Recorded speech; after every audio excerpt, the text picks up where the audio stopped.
Baik, Assalamualaikum warahmatullahi wabarakatuh. Assalamualaikum warahmatullahi wabarakatuh. Kamayan Dana yang saya hormati, izinkan saya Pak Hadi Pranabadi melaksanakan wawancara dengan Bapak terkait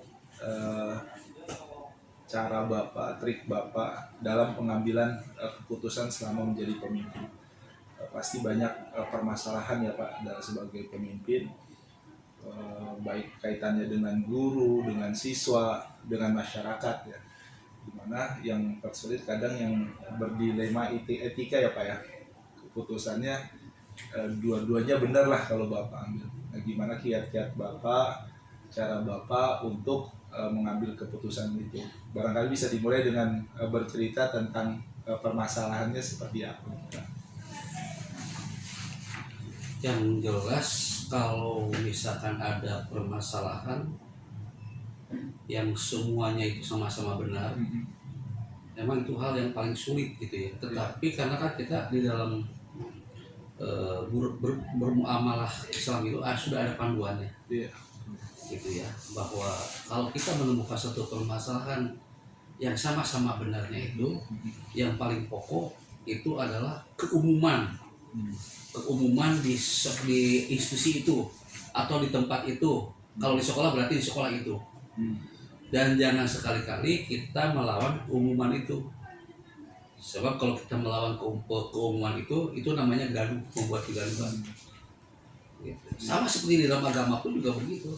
Ya, jangan menganggap bahwa itu adalah benar, tapi di situ umumnya itu A, tetapi kita melakukan B, itu membuat gaduh. Kalau sudah membuat gaduh, semuanya juga batal kan. Kalau misalkan sholat juga jadi berjamaahnya batal. Berarti di mana langit dijunjung, di bumi dipijak. Ya, gitu seperti itu. Harus seperti itu, gitu. Seorang pemimpin itu. Cuma permasalahannya kalau kita tidak tahu ilmu itu, jadi seperti apa ya, seperti nggak jelas aja kemana arahnya. Gitu. Artinya panduannya adalah bahwa kita pahami bahwa dalam Islam itu komprehensif, semua aja, pasti ada nggak ada solusinya. Ya. Terus ketika misalnya masalah yang Bapak hadapi berkaitan dengan kelompok lah Pak yang lebih besar ya Pak, pasti akan ada masalah juga. Misalnya Bapak ketika membuat kebijakan mendapat atau pernah mungkin dalam satu waktu Bapak mendapatkan penolakan misalnya Pak, entah dari orang tua murid, entah dari guru, barangkali seperti itu. Lalu kiat Bapak nih untuk menenangkan permasalahan tersebut agar tidak terjadi permasalahan yang lebih jauh gitu.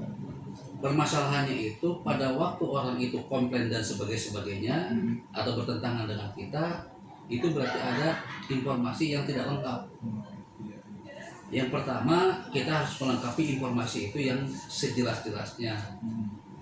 Kemudian yang kedua itu adalah kemanfaatan dari apa yang kita informasikan kepada mereka, kebutuhan yang kita emang harus kita lakukan, dan harus fakta, ada faktanya. Kemudian yang ketiga, kalau misalkan itu menyentuh kepada orang tua, apa manfaat bagi anak? Kalau menyentuh dengan guru, apa yang bermanfaat bagi guru? Itu sebetulnya itu aja gitu. Kemanfaatan itu yang paling utama gitu. Dan ketika itu terjadi misalnya Pak antar konflik antar entah guru atau ada orang tua, berarti memang yang diutamakan adalah kemanfaatannya murid ya Pak, murid menjadi prioritas juga ya Pak bagi murid kan. Iya, walaupun bagaimana kan kita berada di institusi sekolah ya. Iya. Kalau berada di institusi sekolah itu tidaknya adalah muaranya itu adalah di siswa. Apapun yang kita lakukan itu harus semuanya bermuara di siswa. Berarti segala keputusan selama ini Bapak menjadi pemimpin, yang terpenting adalah hal tersebut bermanfaat atau tidak untuk siswa. Besar didik ya. Nah, terus kemudian Pak, kira-kira nih kalau misalnya ada kasus atau keputusan Bapak misalnya terkait ada permasalahan atau nanti keputusan Bapak bisa apabila diambil bisa ada permasalahan hukum. Misalnya Bapak kiat-kiatnya untuk mencegahnya, lalu kemudian bersikap tetap tenang, itu seperti apa Pak? Jadi seorang pimpinan itu harus benar-benar memiliki keilmuan yang mumpuni dari semua aspek ideologi, politik, sosial, budaya. Ya, kemudian dari sisi emas limanya gitu, kuat enggak seperti itu. Kemudian bagaimana dari sisi hukum.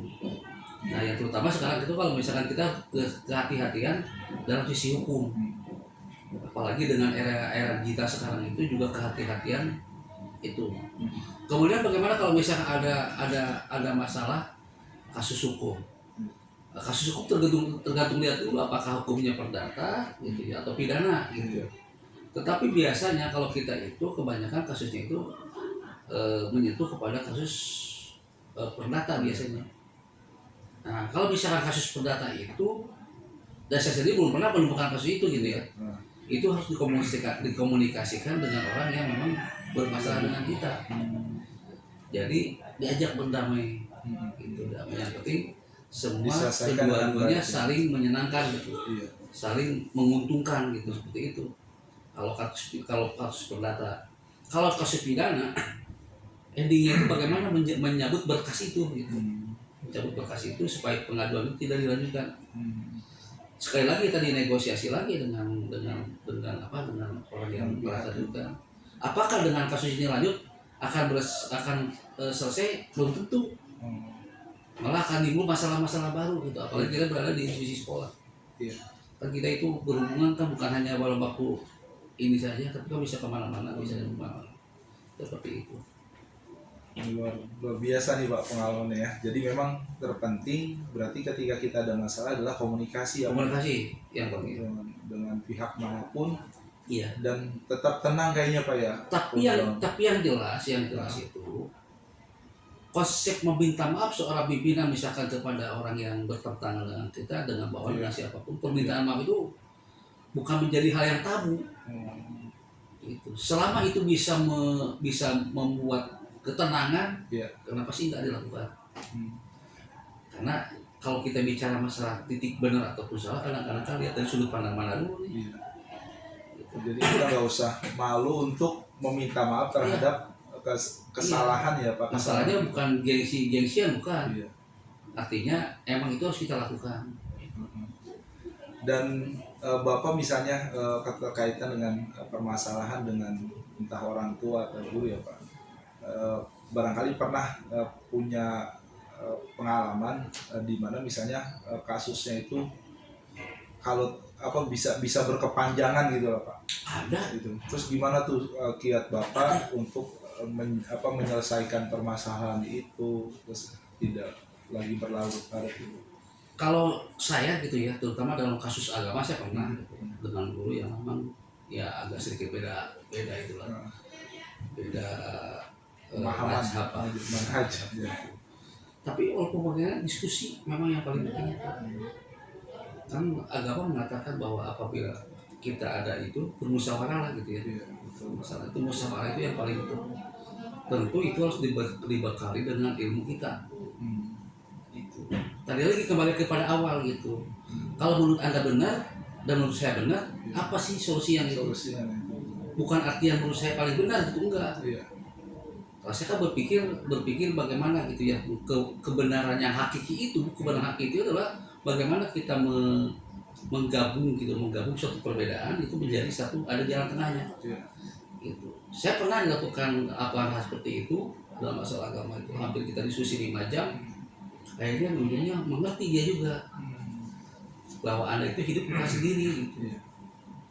Nah, itu maksud kasus agama. Kalau kasus kepegawaian pernah juga itu. Misalnya saya pernah ada kelas dengan seorang wali kelas PNS mengadu, kok saya PNS pengalaman sudah itu, kemudian udah pengalaman, kenapa kok saya kan dikasih wali kelas, kenapa hanya yang honor yang dikasih. Kita kembali lagi kepada itu hukum ya, bahwa mengangkat wali kelas itu sama seperti mengangkat duta besar gitu. yang kayaknya nanti menyambungkan ucapan orang tua, kepala sekolah Iya. kepada orang tua. Nah sekarang bagaimana mungkin kita mengangkat orang yang tidak, yang dengan kepala sekolah aja udah bertentangan, udah nggak pernah itu, nggak aku misalnya gitu. Iya.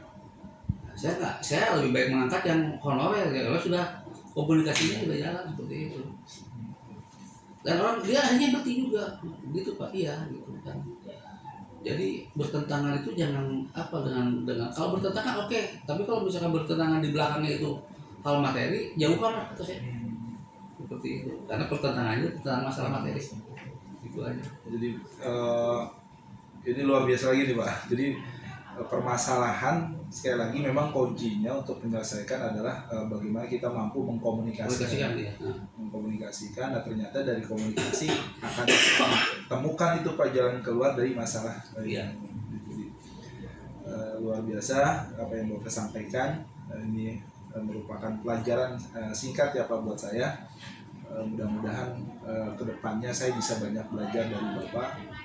Yang sebentar lagi Bapak Purna Bakti, izinkan nanti di kesempatan yang lain barangkali saya bisa silaturahim ya Pak ya. Iya. Menjamin silaturahim, banyak bertanya, karena saya yakin guru terbaik adalah berasal dari orang-orang yang memiliki pengalaman-pengalaman. Nah ini adalah salah satu kesempatan saya untuk bertanya dengan Bapak mengenai pengambilan keputusan.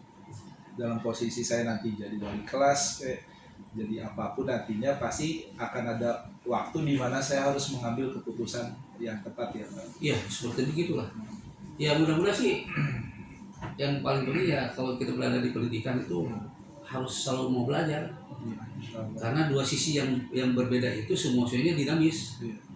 Guru dinamis, siswa dinamis. Nah kalau misalkan kita statis, ini kita ketinggalan gitu. Ketinggalan betul Pak. Nah, akibat ketinggalan nanti akan terjadi masalah-masalah baru. Masalah-masalah baru. Sama saya juga dengan guru. Kalau gurunya berkembang terus, saya hanya diam aja juga akan ketinggalan juga gitu. Nanti akan terjadi friksi dan sebagainya seperti itu. Itu aja lah. Baik, Pak Herman, terima kasih sekali lagi atas waktunya. Mohon maaf mengganggu. Sehat selalu buat Pak Herman dan mudah-mudahan kita ketemu lagi di Amin ya Pak. Terima kasih. Assalamualaikum warahmatullahi wabarakatuh. Waalaikumsalam warahmatullahi wabarakatuh. Mudah-mudahan bermanfaat ya. Amin.